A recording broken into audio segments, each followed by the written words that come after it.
Hello বন্ধুরা, please welcome to my channel. আজকের রেসিপিটি হলো ডিমের চপ। প্রথমে আলুগুলোকে কেটে নিয়ে সেগুলোকে জলে ধুয়ে নিলাম। ধুয়ে নেওয়ার পর আলুগুলোকে প্রেশার কুকারে দিয়ে 2টো সিটি মেরে নেব। তারপর ডিমগুলোকে লবণ দিয়ে সেদ্ধ করে নেব। তারপর ডিমের খোসাগুলো ছাড়িয়ে রেখে দেব। তারপর সেদ্ধ করা আলুগুলিকে নিয়ে নেব। তারপর ডিমগুলোকে কেটে নিয়ে মাঝখান দিয়ে তারপর সেই সেদ্ধ করা আলুগুলোর মধ্যে নুন, লঙ্কার গুঁড়ো, চাট মশলা, জিরের গুঁড়ো, হলুদের গুঁড়ো, পেঁয়াজ কুচি, লঙ্কা কুচি দিয়ে ভালো করে মেখে নেওয়ার পর সেই ডিমটাকে আলুর পুরের ভিতরে দিয়ে ভালো করে চারদিকটা মুড়ে নেওয়ার পর একটা বাটিতে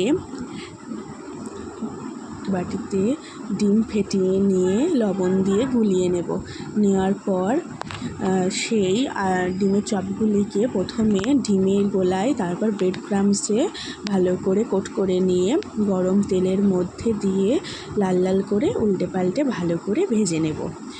তারপর ভেজে নিলেই রেডি আমাদের টেস্টি ডিমের চপ। ভিডিওটি ভালো লাগলে চ্যানেলটিকে লাইক, কমেন্ট, শেয়ার, সাবস্ক্রাইব করে দিও।